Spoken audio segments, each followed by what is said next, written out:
Be reading from the Investigative Post on the Niagara Frontier Radio Reading Service. First up, this story is titled, Under Trump, Courts Stacked Against Immigrants. Migrants are now more likely to lose cases and be detained by ICE, and the Trump administration has introduced a new tool to toss their pleas for asylum and deport them to places like Uganda. Prior to Donald Trump's return to office, the immigration courts in Buffalo and Batavia weren't exactly friendly places for migrants. Those appearing before an immigration judge were more likely to lose their cases than win asylum. But in the last year and a half, local immigration courts have become hostile. Consider, in Buffalo, asylum seekers won 45% of their cases over the decade preceding Trump's return to office. Since then, they've won 32%. In Batavia, the win rate has fallen from 21 to 16%. The number of judges between the two courts has dropped from 9 to 4. The caseload per judge in Buffalo has doubled. In Batavia, it's quadrupled. Migrants in both courts are now likely to face a motion from the Trump administration to toss their case before a judge hears it. Government lawyers have made more than 1,000 such motions between the two courts. Since November, judges have granted 78% of them.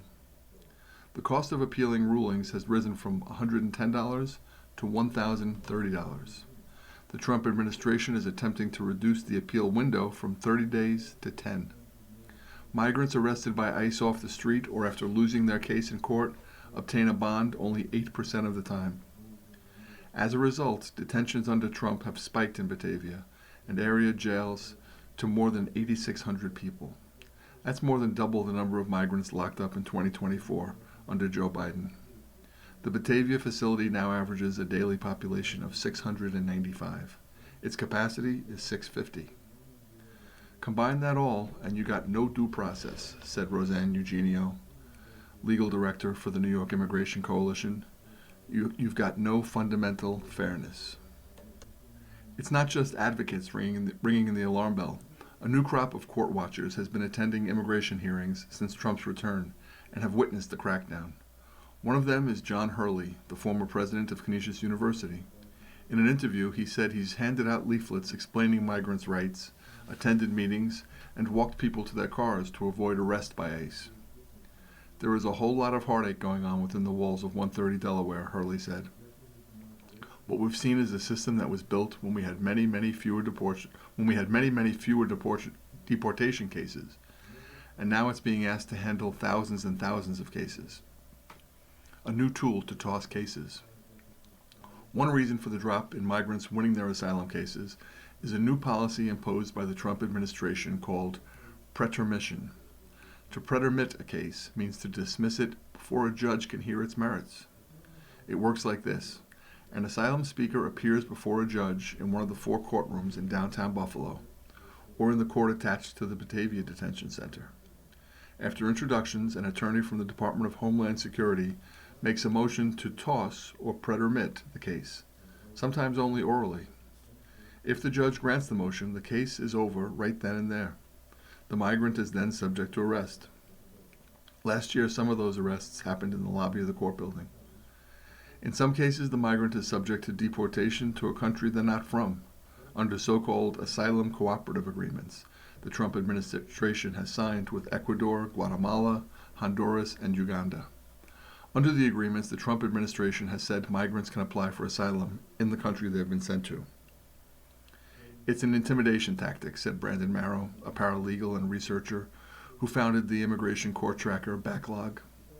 I think they expected to be able to intimidate migrants with that threat and force a lot of people to take voluntary departure to their own country of origin. Marrow and his research partner, Joseph Gunther, have published research on pretermissions and shared data specific to Buffalo and Batavia with Investigative Post. There's something really particularly conscience shocking about sending someone to a country where they've never been to in their life, or even threatening to do it, Gunther said. Between November and April, court data shows government lawyers made 947 motions to pretermit, affecting half of all cases in Buffalo and a quarter in Batavia. 78% were granted. Some 421 migrants were subsequently ordered deported to Honduras, Ecuador, Guatemala, or Uganda. The practice of pretermitting cases began in earnest in November, after a series of government memos and rulings from the Board of Immigration Appeals empowered judges to toss asylum cases. The legal grounds for tossing a migrant's asylum bid vary. In some cases, an immigration judge can do so if the application is in any way incomplete. Lawyers said that's a change from past practice. In others, a judge can toss a case if the government argues the facts of a migrant's case don't meet certain criteria. And in yet other cases, a judge can toss a case if the government argues a migrant should instead apply for asylum in one of the countries with which the Trump administration has a cooperation agreement. This is a big issue in Buffalo, Marrow said. We saw higher rates of motions being filed in Buffalo than in other places. In mid-March, the Department of Homeland Security paused third country deportations, though preter-missions for other causes continue. Between Buffalo and Batavia, 91 motions to pretermit have been filed since the pause. The administration has weaponized the courts to help predetermine the outcomes of most of these cases, said Eugenio of the New York Immigration Coalition. They don't want cases to go to the merits, and no one's going to say anything. The outcry isn't there. It's crazy. Buffalo Immigration Court is housed in a nondescript office building on Delaware Avenue, a block from City Hall. Little indicates there's a court operating on the third floor, but for a metal sign screwed to a hallway wall. For months, it's where Hurley and other volunteers have been keeping an eye on judges and assisting migrants. Hurley said he watches proceedings when he can, but noted some judges, namely Mary Baumgarten, have made him leave. Baumgarten was appointed in 2019 during Trump's first term. Also barred from Baumgarten's courtroom are the children of parents with hearings before her bench. Part of our work is we sit out in the waiting room where we might entertain kids for an hour if they're excluded from the courtroom, Hurley said. In interviews, Hurley, along with other lawyers and advocates, described an immigration court system that has become overburdened since Trump returned to office.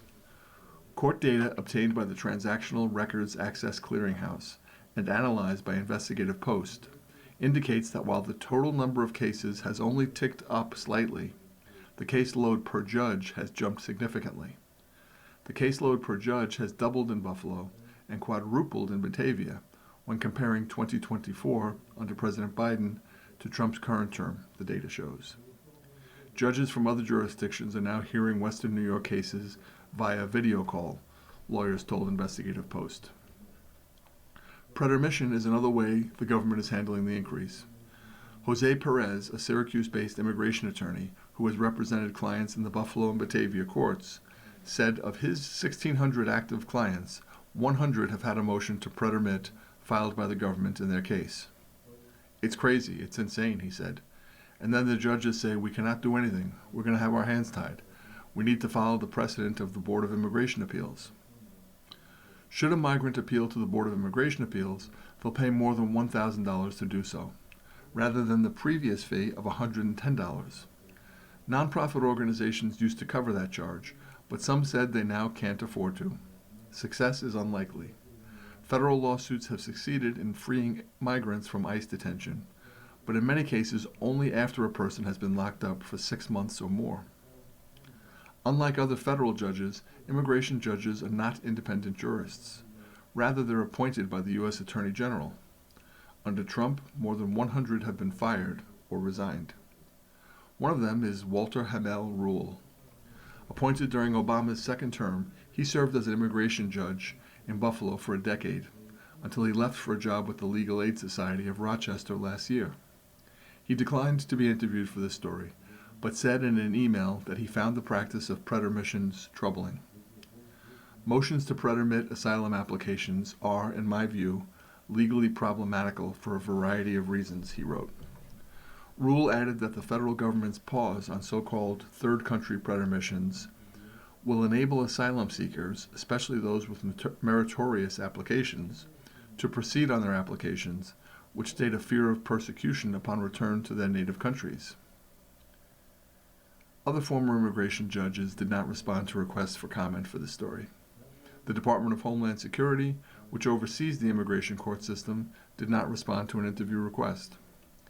Hollis Deabro Davis, head of the Buffalo Immigration Office for the Erie County Bar Association's Volunteer Lawyers Project, said one of the most fundamental changes she's noticed is how she must prepare migrants for their court hearings. In the past, she said, conversations centered on the nuances of a person's case. Today, it's moved to a bigger conversation regarding what happens if you are detained by ICE. What's your plan for your family, your children, your finances, she said. Unless there's fundamental change in legislation and how we process non-citizens in the United States, nothing will change. That article was by J. Dale Shoemaker. Here's a story titled, Wealth is Exiting New York, including Buffalo. More higher wage earners and other people of means are leaving the state than moving here. The Sun Belt is cashing in, also pockets of the Northeast and Midwest. There's a lot of depressing statistics about Western New York and its economy. Our job growth is stagnant and our population is shrinking. I came across a most distressing statistic in the current issue of Business First, based on IRS data. We as a region are growing poorer, in part because of population loss, although that's not necessarily the only factor. The adjusted gross income of people who moved out of metropolitan Buffalo in 2022 and 2023 was $311 million greater than that of those who moved in. It reflects a loss of some 3,500 people. Wealth is fleeing New York across the state. More money left than moved into Rochester, Syracuse, Albany, New York City, even Long Island, according to the data. As Business First put it, billions of dollars in earning power has been on the move, and suburban Sunbelt counties and high-growth metro areas are once again the big winners. The South became a domestic migration powerhouse in the aftermath of the pandemic. Counties in Florida, Georgia, North Carolina, South Carolina, and Texas topped census migration rankings, with larger cities often attracting 30,000 or more new residents annually. At the other end of the spectrum are some of the nation's largest metro areas, New York, Los Angeles, Miami, Chicago, and San Francisco, which rank at the bottom for net migration between 2022 and 2023. All had net migration declines of at least 39,000 individuals over the 12-month period. Those declines don't just represent lost population, they also represent lost wealth and earnings. Not that pockets of the North and Midwest aren't gaining. Our neighbors in Vermont and New Hampshire are in the black. Ditto for pockets of Massachusetts, Connecticut, and Maine, but not here in New York, upstate or downstate. Here's a link to the story, though it's behind a paywall and out of reach of those of you who do not subscribe to Business First. This link, however, includes a very telling map, and it's worth checking out.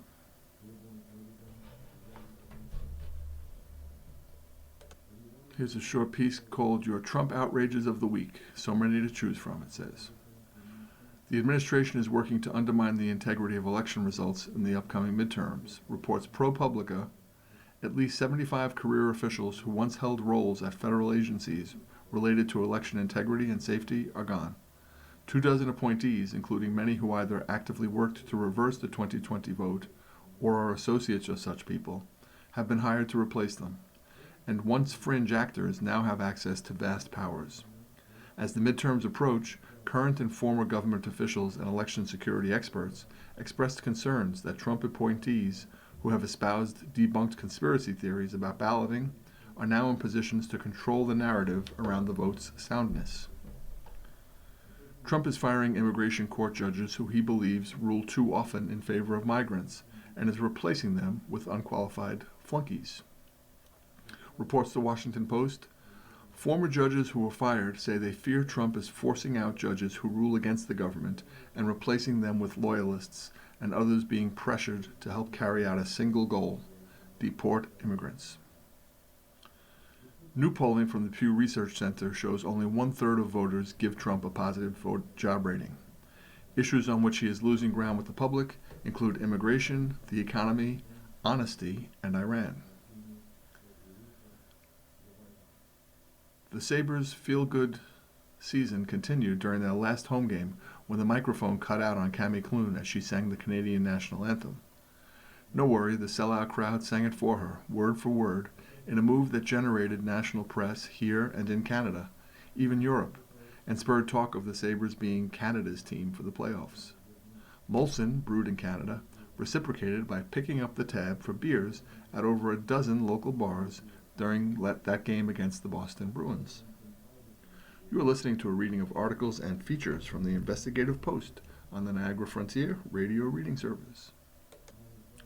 Wojciech retreats from OTB board. Former CEO has dropped his bid to join the OTB board after a change in state law blocked his appointment, allowing Byron Brown to solidify his control of the agency. Former Buffalo Mayor Byron Brown is solidifying his control of the Western Regional Off-Track Betting Corporation after nearly a year of turmoil at the publicly owned gambling agency. One of his former deputy mayors, Stephen Casey, remains as his chief of staff, despite recent controversy. Another, Crystal Rodriguez Dabney, was just unanimously elected chair of the 17-member board of directors. And Henry Wojciech, a powerful Niagara County Republican and the former president and CEO of OTB, ended his bid to join the board last week.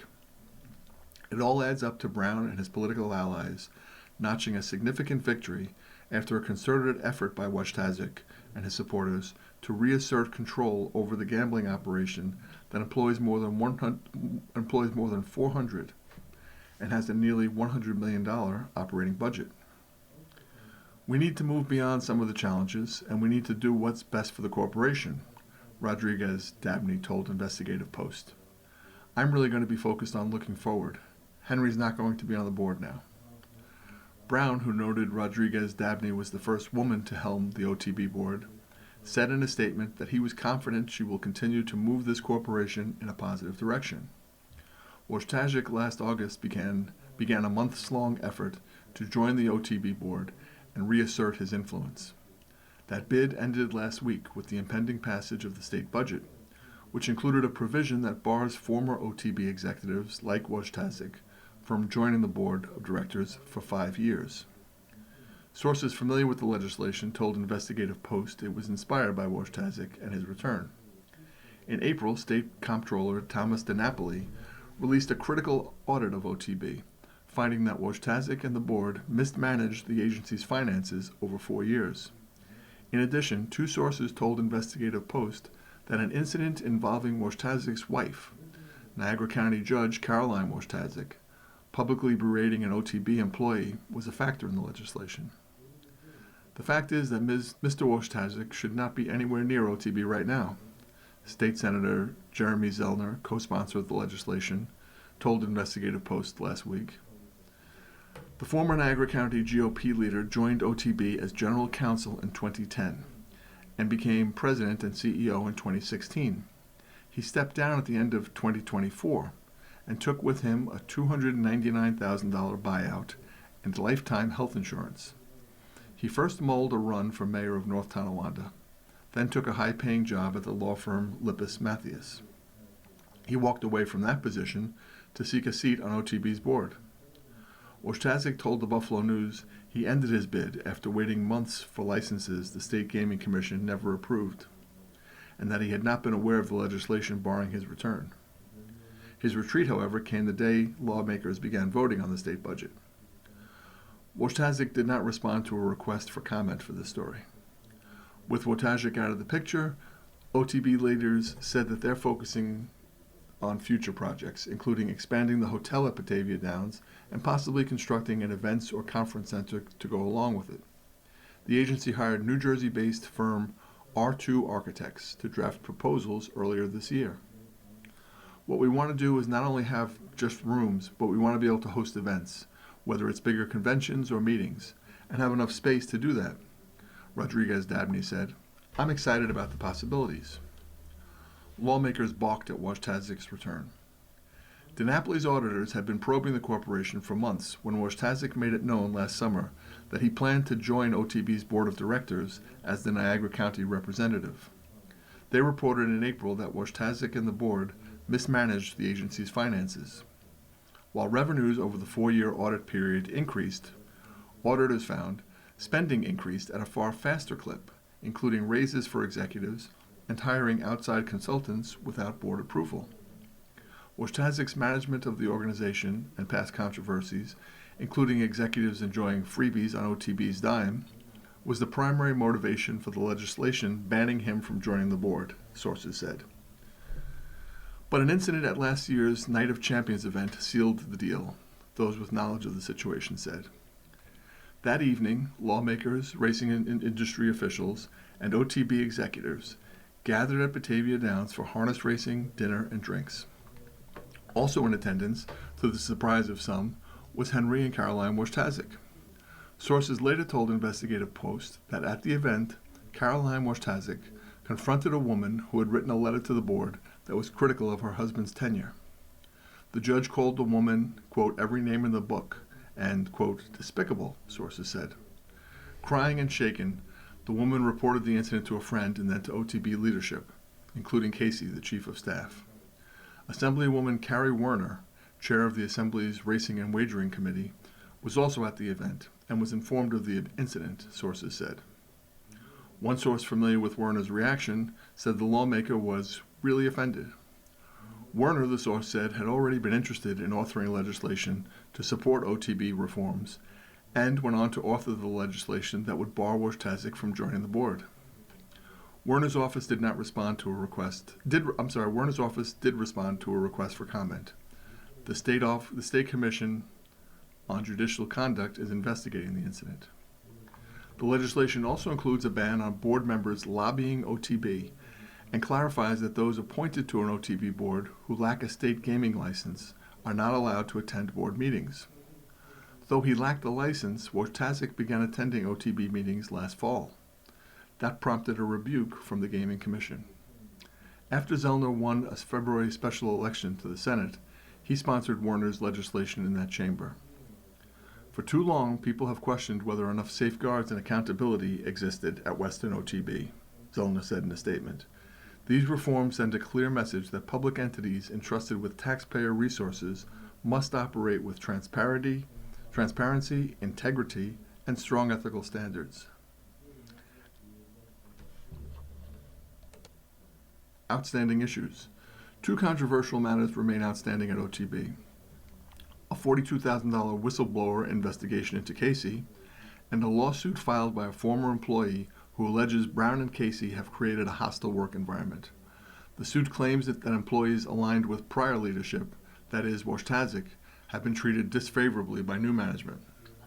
The whistleblower investigation was initiated by their former employee, David Hewson, who the suit described as aligned with Wojtaszek's camp.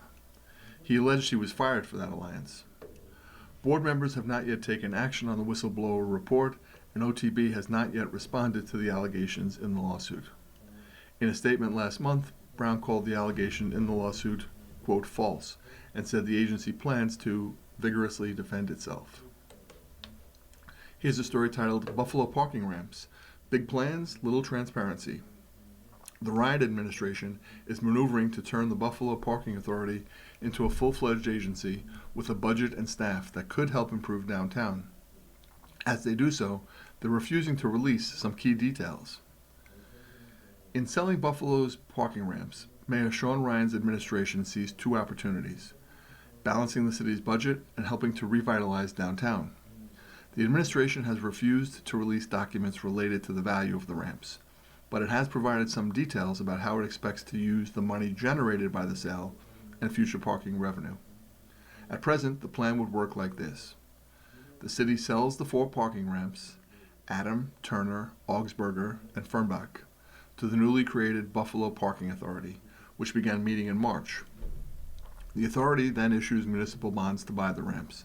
It voted to do so Thursday.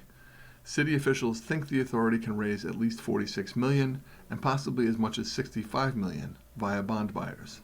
The bonds will go on sale in mid-June. That money flows to the city. This year's budget relies on $26.5 million from the sale to balance the books. Next year's budget relies on $15 million. The authority will use some of the revenue generated by the ramps to pay the debt on the bonds. City officials expect the debt payments to be between $3 million and $4 million annually. After other expenses, the authority will have at least $1 million left over, possibly more. The original plan was for that money to flow back into city coffers, but the Ryan administration now believes federal tax law prohibits that. So instead, the authority will keep the money and use it to pursue various downtown projects, according to Deputy Mayor Benjamin Swanekamp. That could include electric vehicle chargers, upgrades to the existing ramps, or even investments in other downtown parking lots or ramps. We're trying to make lemonade out of the lemon, Swanekamp said. We're looking at ways for the authority to operate more like an actual mobility authority, like other cities have, that tries to invest in your downtown space. Should the state legislature agree to broaden the authority's mandate, something Swanekamp said the administration plans to lobby for in next year's legislative session, projects could also include upgrades to downtown streets and sidewalks, beautification efforts, and more. Before any of that can happen, however, the authority needs to sell the bonds. Kayla McEwen, one of the city's financial advisors on the transaction, said she believes the bonds could fetch a price between the high 50s or low 60s in millions of dollars. When it was created last year, the state legislature gave the parking authority the ability to sell up to $65 million in bonds. That bond price is based on what the ramps themselves are worth, plus the revenue they bring in annually. That's according to appraisals the city paid for last year. The city has refused to release those appraisal reports. Investigative Post requested a copy of the report in January under the Freedom of Information law. The city then twice denied to release it, saying that doing so could harm the sale of the bonds. Attorneys questioned the refusal to release the document. It's a legal issue, said Ronald Brown, a municipal finance attorney with the Pittsburgh-based firm Dickey McCamey. There's an obligation to be as transparent as possible. How we got here. The idea to sell downtown Buffalo's parking ramps to a parking authority originated last year with former acting mayor Chris Scanlon, who saw the maneuver as a way to close a yawning budget gap for a few years. Struggling municipalities across the country have made similar moves to solve short-term budget problems. In a December interview before he took office, Ryan said selling the ramps was not a good idea and said he preferred to have the Buffalo Fiscal Stability Authority, the control board, issue bonds to cover the city's budget gap. That plan would have required approval from Albany lawmakers who rejected the idea. Transparency issues. Any plan depends on selling the parking bonds next month. The city expects to close the sale by June 29th, just in time to balance the budget year that ends June 30th. How much those bonds fetch remains to be seen. In the meantime, the city is holding the ramp's appraisals close to the vest. McEwen said data points from the appraisals will be included in the offering to bond buyers, but that the city will not provide investors with the full report. Despite a Freedom of Information request, an appeal, and months of negotiations, the Ryan administration refused to provide a copy of the appraisal to Investigative Post.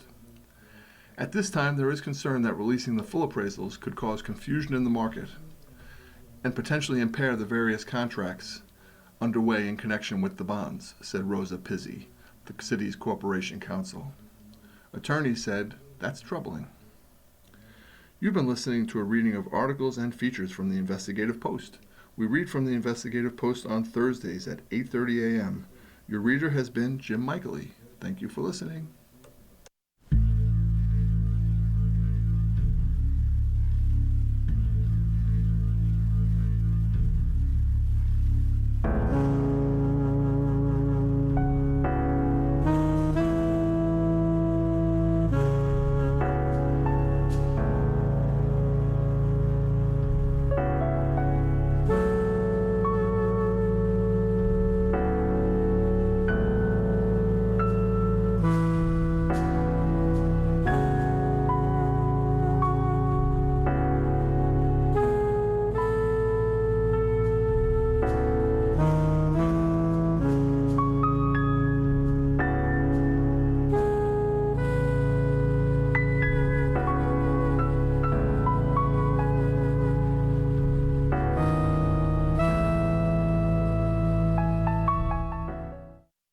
Good morning. Welcome to another broadcast day in the Niagara Frontier Radio Reading Service, a private, not-for-profit organization. Radio Reading volunteers broadcast daily readings of newspapers, magazines, and books to area blind and print handicapped persons who are provided reading radios. As always, please feel free to contact us with your comments, suggestions, and questions you may have. Our phone number here is area code 716-821-5555. As always, please stay with us. Our Reading Buffalo News is coming up next, and feel free to contact us with your comments, suggestions, or questions. The following program is intended for listeners